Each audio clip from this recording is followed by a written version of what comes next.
बिस्मिल्लाहिर्रहमानिर्रहीम। अस्सलाम वालेकुम व्यूअर्स, उम्मीद है आप सब खैरियत से होंगे। आप सबको मैं यूट्यूब चैनल एवरीडे साइकोलॉजी में वेलकम करता हूं। आज हम ह्यूमन रिसोर्स मैनेजमेंट में चैप्टर 6 स्टडी करेंगे जो सिलेक्शन से रिलेटेड है। आगे बढ़ने से पहले आप चैनल को सब्सक्राइब कर लें और बेल आइकन को प्रेस कर लें ताकि आपको अपकमिंग वीडियोस मिलती रहें। जो सिलेक्शन है इसका प्राइम पर्पस है right person for the right job at the right time. अब हम देखते हैं कंप्लीट जो सिलेक्शन का प्रोसेस है उसे हम देखते हैं, जो बेसिकली जिसमें हम देखते हैं कि ये 7 स्टेप्स होते हैं और जो फर्स्ट स्टेप इसका है वो इनिशियल स्क्रीनिंग है। और इनिशियल स्क्रीनिंग से हम देखते हैं कि अगर इनिशियल स्क्रीनिंग का जो फर्स्ट स्टेप है, यानी जब लोग जॉब के लिए अप्लाई करते हैं तो उनके जो डॉक्यूमेंट्स होते हैं या जो एप्लीकेशन फॉर्म्स होते हैं उनकी स्क्रीनिंग की जाती है कि क्या वाकई वो तमाम रिक्वायरमेंट को मीट करते हैं, नहीं करते, वो एलिजिबल थे, एलिजिबल नहीं थे। तो इनिशियल स्क्रीनिंग जो है उसमें हम देखते हैं फेल टू मीट क्वालिफिकेशन। अगर वो हमारी जो जॉब स्पेसिफिकेशंस हैं उनको मीट नहीं करते तो हम उनको डायरेक्टली उस एप्लीकेंट को रिजेक्ट कर देते हैं। लेकिन अगर वो इनिशियल स्क्रीनिंग का प्रोसेस स्टेप जो है उसको पास कर ले तो वो नेक्स्ट स्टेप पे मूव कर जाती है उसकी एप्लीकेशन, और वो है कंप्लीटेड एप्लीकेशन। यानी हम उन्हें एक एप्लीकेशन देते हैं फर्दर कि आप हमें जो ऑर्गेनाइजेशन ने डिज़ाइन की होती है कि आप इसको फिल करके दे दें। और उसमें हम देखते हैं कि फेल टू कंप्लीट एप्लीकेशन और फेल्ड जॉब स्पेसिफिकेशन, जिसमें डिटेल जॉब स्पेसिफिकेशन जो रिक्वायर्ड होती हैं एजुकेशन एक्सपीरियंस स्किल से रिलेटेड, वो अगर वो इसको इनको प्रॉपर कंप्लीट ना कर सकें फिर आप उन्हें दोबारा रिजेक्ट कर देते हैं। लेकिन अगर इस फेज़ को भी सक्सेसफुली पास कर लें तो फिर हम एम्प्लॉयमेंट टेस्ट लेते हैं। और एम्प्लॉयमेंट टेस्ट जो है अगर वो क्लियर करते हैं, फेल करते हैं तो अगेन रिजेक्ट हो जाती है एप्लीकेशन। लेकिन अगर वो एम्प्लॉयमेंट टेस्ट पास कर लेते हैं तो कंपनीज जो हैं वो एक कंडीशनल जॉब ऑफ़र देती हैं। वो एक कंडीशनल जॉब ऑफ़र देती हैं और इन्हें इंटरव्यू के लिए बुला लेती हैं। लेकिन वही कंडीशनल जॉब ऑफ़र बाद में परमानेंट जॉब ऑफ़र में भी कन्वर्ट हो जाती है। तो ये एम्प्लॉयमेंट टेस्ट पास किया तो उन्हें कंडीशनल जॉब ऑफर और उसके बाद एक कम्प्रीहेंसिव इंटरव्यू के लिए बुलाया जाता है। जब ये पास हो जाए तो हम fail to impress interviewer and meet jobs expectations. अगर वो कम्प्रीहेंसिव इंटरव्यू में अगेन सक्सेसफुल ना हो, तो वो अगर इम्प्रेशन मैनेजमेंट या कन्विंस ना कर सकें तो इसकी बेसिस पे हम इंटरव्यूअर्स को, तो उनको अगेन हम उनकी एप्लीकेशन को, उस एप्लीकेंट को रिजेक्ट कर देते हैं। लेकिन अगर वो कम्प्रीहेंसिव इंटरव्यू पास कर लें तो उसके बाद बैकग्राउंड एग्जामिनेशन होती है। जिस तरह हम फोर्सेस में देखते हैं या लॉ इन्फोर्समेंट एजेंसीज में देखते हैं कि उनका जो ट्रैक रिकॉर्ड होता है वो हम चेक करते हैं कि कोई इनका क्रिमिनल रिकॉर्ड तो नहीं है, या इस तरह की कोई प्रॉब्लम्स वगैरह, या इन्हें कभी किसी जॉब से फायर ना किया गया हो। अगर यहाँ पे कोई प्रॉब्लम्स एग्जिस्ट करते हों तो फॉर एग्जांपल अगर किसी इंडिविजुअल में, आजकल आप देखेंगे जॉब के पाकिस्तान में भी तमाम फॉर्म्स में होता है कि इससे पहले आप किसी जॉब से टर्मिनेट तो नहीं किया गया। अगर इस तरह की कंडीशंस हों, प्रॉब्लम इनकाउंटर हो, तो फिर आप उन्हें एप्लीकेंट को रिजेक्ट कर देते हैं।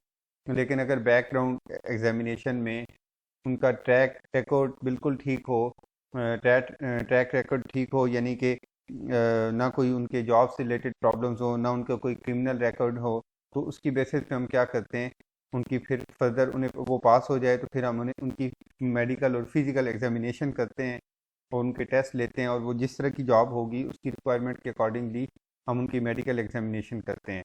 तो फिर अगर वो उसमें अनफिट हों, फॉर एग्जांपल अगर कोई HIV पॉजिटिव हो, या इस तरह की कोई ऐसे सीवियर प्रॉब्लम्स हों, या इन्फेक्शियस डिजीज़ हों, या और कोई इस तरह की प्रॉब्लम्स हों जिनकी वजह से वो जॉब के लिए, फॉर एग्जांपल अगर फोर्सेस की जॉब्स हैं तो उनके लिए बड़ी स्टेंजेंट कंडीशंस होती हैं कि आप फिज़िकली फिटनेस आपकी मस्ट होनी चाहिए।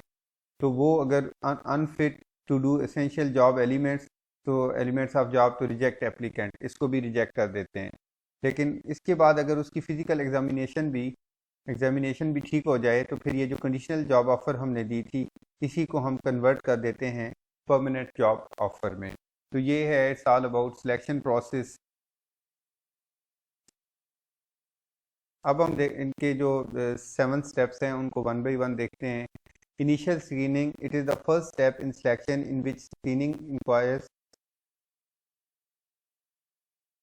screening inquiries and screening interviews are conducted to see the compatibility of the candidate's qualification with job descriptions and specifications. तो हम एक स्क्रीनिंग इंक्वायरीज करते हैं और उसमें इंक्वायरीज तो वो आप फॉर्म से कर सकते हैं और क्रॉस चेक करते हैं आप उनको इंटरव्यूज़ के थ्रू कि उन एप्लीकेंट्स ने जो हमें इंफॉर्मेशन दी थी वो करेक्ट है या नहीं। अगर वो करेक्ट हो तो हम फिर नेक्स्ट स्टेप पे मूव करते हैं कंप्लीटेड एप्लीकेशन। जैसे वेट एप्लीकेशन फॉर्म्स हैं, a specific type of application forms that uses relevant applicant information to determine the likelihood of the success। तो ये बेसिकली स्पेशलाइज फॉर्म डिज़ाइन किए होते हैं जिसकी बेसिस पर डिसाइड कर लेते हैं कि इस एम्प्लॉयमेंट को हम कितने स्कोर्स देंगे, इनकी क्वालिफिकेशन के कितने बनते हैं, इनके एक्सपीरियंस के कितने बनते हैं, इनकी कोई स्किल्स वगैरह एडिशनल इंफॉर्मेशन वगैरह और कोई उनके जो अचीवमेंट्स वगैरह, तो उनके स्कोर्स लेके हम एक एंड पे एक ग्रैंड टोटल निकालते हैं कि इस एम्प्लॉय के इतने स्कोर्स बनते हैं। Company specific employment forms are use to generate specific information the company wants. In these forms, the information other than mentioned in the application forms is collected which company needs for proper selection। ये अगर हम देखना चाहें तो ये ISSB की selection में बहुत क्लियरली यूज़ होते हैं कंप्लीटेड एप्लीकेशंस का जो प्रोसेस है। अगर ये भी क्लियर हो जाए तो इसके बाद हम प्री एम्प्लॉयमेंट टेस्टिंग करते हैं। Work sampling and assessment centres evaluate abilities to perform a job in actual job activities। Work sampling is a selection device requiring job applicant to perform a small sampling of actual job activities। आपने उनसे job करवानी है उन्हीं में से कोई काम उन्हें करने के लिए कहते हैं और उस काम को आप ऑब्जर्व करते हैं या उसकी प्रॉपर एवेल्युएशन करते हैं कि ये इनका हैंड्स ऑन एक्सपीरियंस जो है इस काम को जॉब को करने में क्या है, अदर देन कि जो उनका वो सेल्फ प्रोक्लेम उनकी कॉम्पिटेंसीज हैं उनको इन एक्चुअल सेटिंग रियल सेटिंग में देखते हैं। इसके बाद होता है कम्प्रीहेंसिव। अगर इसमें सक्सेसफुल हो जाए एम्प्लॉयमेंट टेस्ट में तो हम उनका एक कम्प्रीहेंसिव इंटरव्यू करते हैं। You never have a second chance to make first impression. First impression is last impression. For interview it is true, first impression is last impression. Interview में हम क्या देखते हैं? It is a selection device used to collect in-depth information about a candidate. Applicant attempts to project an image that will result in a favorable outcome। Impression management, interviewer biasness, impression before interview should be avoided। तो इसमें हम देखते हैं जो applicant है वो basically interviewers को convince करने की कोशिश करते हैं और इम्प्रेस करने की और इम्प्रेशन मैनेजमेंट की कोशिश करते हैं ताकि वो सिलेक्ट हो जाएं। और इसमें एक बहुत इम्पॉर्टेंट बात यह है कि जो इंटरव्यूअर्स हैं उनकी पर्सनल बाइसेस इन्वॉल्व नहीं होनी चाहिए सिलेक्शन के इंटरव्यू में। यानी कोई पहले से किसी माइंड सेट के साथ ना सिलेक्शन कर रहे हों, यानी बाइस्ड सिलेक्शन नहीं होनी चाहिए, फेवरेटिज्म नहीं होना चाहिए, पर्सनल लाइकिंग डिसलाइकिंग नहीं होनी चाहिए कैंडिडेट्स रिलेटेड। और जैसे हमें रिसर्च जो है वो कंसिस्टेंट रिसर्च एविडेंसेस कंफर्म करते हैं कि अगर अपोजिट जेंडर के इंटरव्यूअर हों तो आपको फेवर मिलती है। यानी अगर गर्ल्स के इंटरव्यू जो हैं वो मेन ले रहे हों तो उनको फेवर मिलती है, अगर मेन के इंटरव्यू विमेन ले रही हों तो उनको फेवर मिलती है। तो इस तरह के अगर जेंडर स्पेसिफिक या और इसके अलावा किसी भी बेसिस पे जो कि मेंशन है इक्वल एम्प्लॉयमेंट अपॉर्चुनिटी एक्ट में कि आप किसी भी बेसिस पे जो है डाइवर्सिटी को डिस्करेज नहीं कर सकते और अपनी पर्सनल बाइसेस को उसमें इन्वॉल्व नहीं करते इंटरव्यू में। तो इंटरव्यूअर्स को एक न्यूट्रल मीडियम होना चाहिए एवेलुएट करने के लिए एप्लीकेंट्स की एक्चुअल परफॉर्मेंस को। अच्छा, अब हम देखते हैं इंटरव्यूज़ की टाइप्स क्या होती हैं। एक तो ट्रेडिशनल इंटरव्यू होता है जो 1-on-1 encounter between the interviewer and applicant, जो कि बहुत ज़्यादा यूज़ होते थे। और involve several individuals who interview and applicant. जो ज़्यादा आजकल यूज़ होता है ये पैनल इंटरव्यू है, जिसमें जो इंटरव्यू लेने वाले होते हैं यानी इंटरव्यूअर जो होते हैं वो बहुत सारे होते हैं। The panel interview interviewer can follow a pre determined pattern that identified both questions and expected responses. Situational interview हो सकता है, आपको उसी सिचुएशन में प्रैक्टिकली देखते हैं कि किस तरह से आप परफॉर्म करते हैं। The interview can also be assigned designed to create a difficult environment in which the applicant is put to the test to assess his or her confidence level। the stress interview, जैसे sink और swim की conditions हैं, stress interview के आप देखते हैं कि एक स्ट्रेसफुल कंडीशन में कैसे वर्क कर सकते हैं। उसके बाद interview can be designed for observing job candidates for not only for what they say but for what they behave, what they do. Behavioral interview भी आप एक कंडक्ट कर सकते हैं। तो ये डिफरेंट टाइप्स के इंटरव्यूज़ हैं जो जिस जॉब से रेलिवेंट हों उसके अकॉर्डिंगली वो कंडक्ट किए जाते हैं।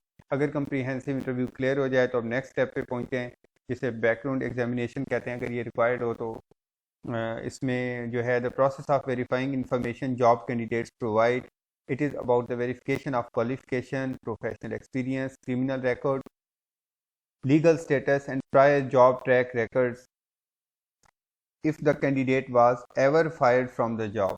अब आजकल क्योंकि फेकिंग बहुत ज़्यादा है और बहुत ज़्यादा डिसेप्टिव टैक्टिक्स लोग यूज़ करते हैं, फेक एक्सपीरियंस लेटर जो हैं वो जनरेट करते हैं, इसलिए वो बैकग्राउंड एग्जामिनेशन करते हैं कि जो एक्सपीरियंस है, और बल्कि ऑफर लेटर के ऊपर भी अब लिखा होता है कि जिन डॉक्यूमेंट की बेसिस पे आपकी सिलेक्शन हुई है, अगर उनमें से किसी भी स्टेज पे कोई चीज़ फेक प्रूव हुई तो the selection would stand cancel.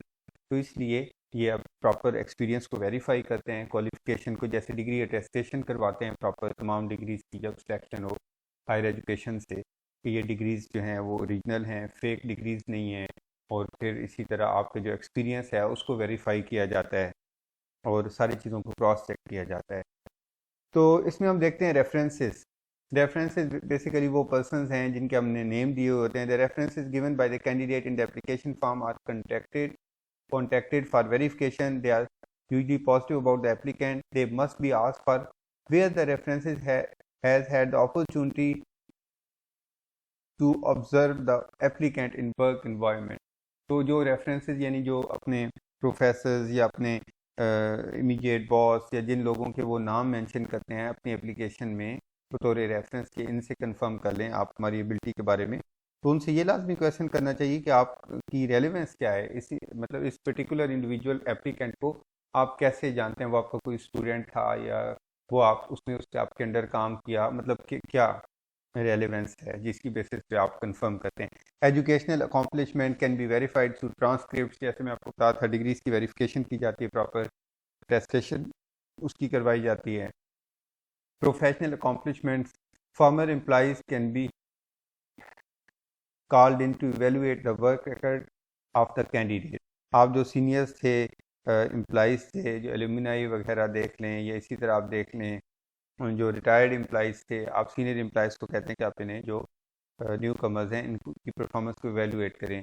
Criminal record जो है ये आजकल मस्ट जो है it can be investigated for the law enforcement from the law enforcement agencies और पुलिस डिपार्टमेंट। ये मस्ट वेरीफाई करते हैं कि क्योंकि जो स्टेट लॉज हैं जैसे पाकिस्तान में कोई भी इंडिविजुअल जिसका क्रिमिनल रिकॉर्ड हो वो गवर्नमेंट जॉब के लिए यानी पब्लिक ऑफिस होल्ड करने के लिए एलिजिबल नहीं है। इसके बाद हम देखते हैं online search. Google search can also provide important information of candidate. Social networking site like Facebook, Twitter, YouTube and LinkedIn also provide information. तो इससे भी हम देख सकते हैं उस इंडिविजुअल की एक्चुअल जो चॉइसेस किस तरह की हैं और एप्टीट्यूड क्या है, और एप्टीट्यूड के अलावा उसकी प्रेफरेंसेस क्या हैं। फिर बैकग्राउंड एग्जामिनेशन के बाद आप medical, physical examination if required, conditional और इसकी बेसिस भी कंडीशनल जॉब ऑफर भी हम देते हैं। An examination to determine applicants physical fitness for essential job performance. तो अगर हम देखते हैं कि जिस तरह फोर्सेस की जॉब है उनमें आपको फिजिकल फिटनेस की ज़्यादा रिक्वायरमेंट है, कुछ जॉब्स में कम होती है, लेकिन आजकल जो ओवरऑल मेडिकल एग्जामिनेशन है वो करते हैं कि कोई मेजर डिजीज़ वगैरह या कोई प्रॉब्लम तो नहीं है, जैसे HIV पॉजिटिव तो नहीं है या इन्फेक्शियस डिजीज़ वगैरह तो नहीं है। इसके लिए मेडिकल एग्जामिनेशन भी आप मस्ट एक इंटेग्रल पार्ट है सिलेक्शन के प्रोसेस का। Permanent job offer, receiving an offer letter is a positive flash bulb memory. तो इसको लोग इंजॉय करते हैं जब उन्हें, और वो उनकी एक अच्छी मेमोरी होती है। और हम देखते हैं before a permanent job offer comprehensive selection should be followed, which is applying all steps of selection process before rendering a decision about a job candidate. After successful completion of comprehensive selection, permanent job offer is given। ये तमाम steps जो हैं वैसे follow करने चाहिए मेरे knowledge के मुताबिक। ये सारे स्टेप्स जो हैं जो पाकिस्तान में आर्म फोर्सेस हैं उनकी जॉब्स में फॉलो किए जाते हैं। बाकी कुछ कंपनीज हैं जो इनको फॉलो करती हैं, लेकिन उनके में ये जो कंप्लीट प्रोसीजर या हमने स्टेप्स देखे हैं, ये सब के सब फॉलो किए जाते हैं कम्प्रीहेंसिव सिलेक्शन प्रोसेस जो है। तो ये तमाम कंपनीज को फॉलो करना चाहिए कम्प्रीहेंसिव सिलेक्शन प्रोसेस, क्योंकि बहुत सारे सालों के लिए लोग सर्व करते हैं ऑर्गेनाइजेशन को, इसलिए हमें right person for the right job at the right time ensure करना चाहिए। होप सो आपको इससे फ़ायदा होगा। सिलेक्शन के प्रोसेस को लर्न करने में अपना बहुत सा ख्याल रखिएगा। अल्लाह हाफ़िज़।